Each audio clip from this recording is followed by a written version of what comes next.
Hello, today I am going to be answering some questions with regards to Femdom addiction. This isn't for people who are engaging in Femdom type behaviours, whether it's on a screen or in person, and you're enjoying that and there's no consequences for you. This instead is for someone who is unhappy about choosing to engage in some kind of Femdom behaviour, and often that is an extension of the porn addiction, and it's due to the tolerance cycle. And today I'm going to be answering some questions specifically with regards to Femdom. So let's get into it. So first of all, I just want to say that I really do believe that Femdom is very misunderstood. I think a lot of people try and solve problems which they don't need to solve, and it's a little bit complicated. So if this video doesn't make sense, don't worry about it too much, because this is a topic which we teach a lot within the Beyond Compulsion Academy. It's a massive part of our whole methodology, and it can take quite a few listens to really wrap your head around it. So what I'll say is, when it comes to Femdom, you can have a lot of uncertainty, a lot of feelings of helplessness, a lot of questioning going on. You can feel quite unsure of yourself. And in a way, I think a lot of the creators in that space feed on that feeling of helplessness, and I think they do it to try and keep you hooked and addicted and just going back for more and more and more. So I was having a conversation with somebody recently, and they're not a Beyond Compulsion Academy member, they haven't had the training, but they were asking me a little bit about my experience with the Femdom addiction and my current relationship, and it inspired me to create this video today. And these aren't the exact questions that this guy was sort of proposing to me and asking me, but they're the kind of questions that I think were probably on his mind, or at least I know have been on my mind in the past and may be on your mind as well. So here's a few questions. Why am I addicted to Femdom? Is it okay to do Femdom in person? Is it okay if it's like with a partner and it's not on a screen? Do I like Femdom because of my inherent sexual tastes? Or is it due to porn? And there could be many, many, many more questions, hundreds and hundreds of questions, kind of similar to this, where we're trying to understand why we're looking at the Femdom in particular, and whether certain things are okay or not, and what to do in certain situations way off in the future, or maybe what we should have done in the past. And the trap that a lot of people will somewhat go down, I don't want to say fall into necessarily, because it's probably not the best language, and it's kind of ironic to use that language if I was to go there, because it goes against the whole point of this whole podcast, which is that helplessness is the real problem. But where a lot of people go wrong basically is they'll go to like a therapist, or they'll go to a coach, and they'll ask their coach or their therapist these questions, and they'll be saying, why is it that I am addicted to Femdom? Is it okay to watch it in these scenarios? Maybe is regular sort of vanilla porn okay if it's not Femdom, and so on and so on and so on.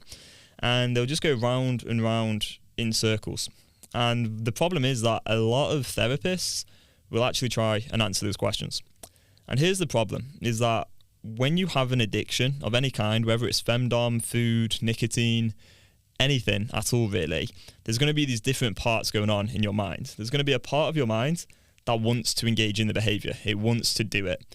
There's also a part of your mind that wants to stop. And this is really important.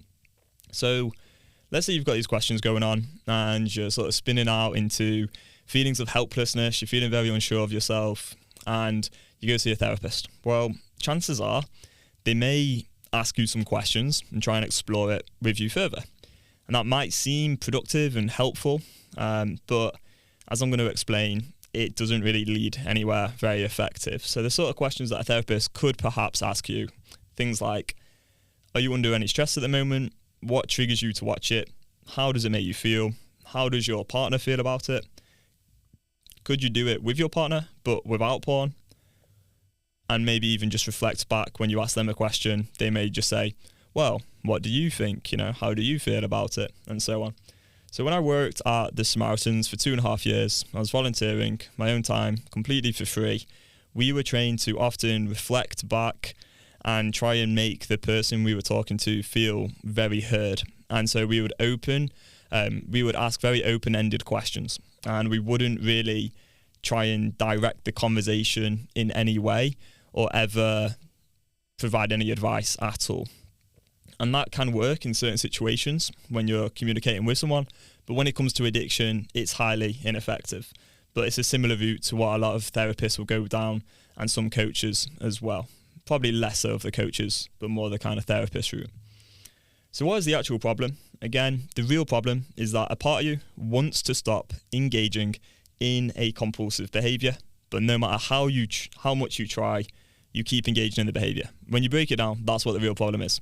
There's this thing that you want to do, you keep trying to stop it, then you go back to it. So that's the real problem. And what we can see is that a lot of those questions are not getting us to where we want to go with our life. So we've got these two parts. The addicted part of the mind wants you to do it. The rational part of the mind wants you to stop. And what we teach is based in something called rational emotive behavioural therapy. And we've kind of evolved the REBT approach, but made it very specific to addiction. And this has been taught for 36 years by my own mentor, Mary Paulis. She's kept on evolving the method, improving it, and understanding unanswerable questions has been one of those iterations. So, when it comes to the addicted part of the mind, it wants you to engage in this behaviour. That is due to the wiring. So, because you've engaged in the behaviour many times in the past, you now have these addictive neural pathways. So now you have the addicted part of the mind. And the addicted part of the mind, as a strategy, uses these specific questions that we started the whole video with to try and get you feeling helpless. Now, rational emotive behavioural therapy is really about helping people change the way they think so they can change the way they feel and therefore change the way they act. If we look at the thinking of what's going on here, it's often making people feel really helpless, confused, anxious, and it can just lead to more and more and more questions. And then eventually you go, I just want to get out of all this like confusion and uncertainty. And then you go ahead and you watch the content again to get out of all of that discomfort. Now, what's interesting about all of this is from our perspective, addiction is really quite similar across all the different behaviours it could be, whether it's Femdom or whether it's a food addiction, which is actually very common nowadays, but not always talked about. So with the food compulsion, if you had a compulsion to overeat food, you may have other questions going on, other unanswerable questions. So they could be things like, is this hunger because of my metabolism? Do I eat more because of my body type? Am I eating too many calories? Why do I like chocolate cake so much? Could be any sort of question really with regards to calories, how much food you're eating, and what's reasonable versus what's unreasonable. Again, these questions, they're just designed to make people like spin out into helplessness, uncertainty, and then go ahead and eat more food in this scenario and basically relapse, right?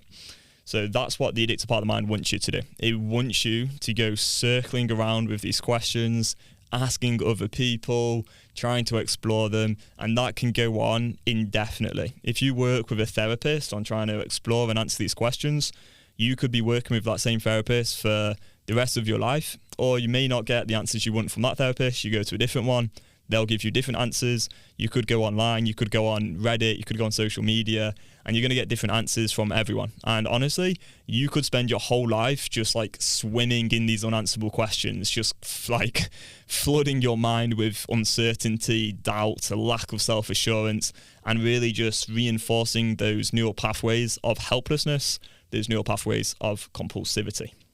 Unfortunately, the internet in a weird way is kind of set up to just like kind of partner with the addicted part of the mind in quite a lot of ways. And that is a little bit complicated to explain, but yeah, it's insane. Like my mind has just been absolutely blown by understanding and learning all of this stuff that I'm sharing today. So yeah, the addicted part of the mind is 100% invested in you adopting a position of helplessness. It wants you unsure of yourself. It wants you out of the present moment, because right here, right now, in the present moment is the only time you ever really have a choice. You know, if I said to you now, close your eyes for 3 seconds, you'd probably be able to do that. Maybe don't if you're listening to this on the podcast and you're driving, but you probably could do that, right? If I said to you, close your eyes for 3 seconds in 2058, you wouldn't be able to do that. because obviously that's way off in the future. The addictive part of the mind will very often get you thinking way off into the future to try and make you feel helpless, so that in the right now you kind of go fuck it and end up relapsing. What we do with the Beyond Compulsion method with all of our clients is get them trained very specifically on how the addictive part of the mind operates, understanding its different strategies, including these very, very tactical, strategic, unanswerable questions. They're questions that cannot be answered definitively and could have a million different answers from a million different people. We get people trained to understand that these are simply indicators of compulsive desire, and in that moment, to actually disengage from the question, understand that it's the addictive part of the mind trying to get you to engage in your compulsive behaviour right now, and use that as an opportunity to change your neural pathways by thinking in a rational way by using your script. That's what we do with all our clients. And honestly, it's so incredibly empowering. You manage to get the rational part of the mind into a position where it feels really, really in control, because you can just be like, another unanswerable question. Just an indicator of compulsive desire. I don't even need to answer it. And you disengage and you think through the choice logically in a rational way. And I wanted to make this video today because I was talking to someone recently who had a lot of these unanswerable questions. They're paying thousands and thousands and thousands to work with a different person right now. And that other person isn't actually helping them understand these unanswerable questions at all. And so they're basically paying to explore and go round in circles in unanswerable questions. And honestly, the amount of clients we've had who have been to therapy or had some kind of coach or whatever for hundreds of hours, I suppose, but decades, honestly decades, is pretty insane. So I wanted to make this because you don't have to listen to me. You don't have to take any of this on board. You can keep on asking yourself these different questions, but hopefully this can provide just a unique perspective.